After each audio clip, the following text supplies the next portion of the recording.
So it's not about the drone, and really it's not about the data when you get down to it. It's really about the insights that you gain from the data. And that's what we at CDM Smith are focused on with our use of drones throughout the firm for every industry that we serve and for every client that has a need.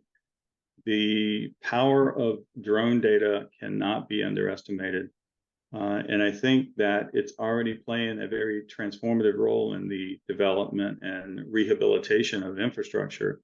When you compare the drone data with traditional geospatial data, it's just not a good comparison, because while satellite data has traditionally served, all of the purposes for information, there's limitations, and you find out what those limitations are when you're trying to do precise engineering, and applications.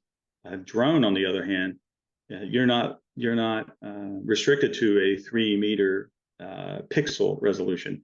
You can get, a quarter of a millimeter resolution. If you're flying close enough, you can do all kinds of things with that 3-dimensional data and that accuracy. And with drones, you're able to get much more accurate and timely data-driven information, because you can fly anytime you need to. You don't have to rely on old information, and it allows us to really keep our teams and our clients informed.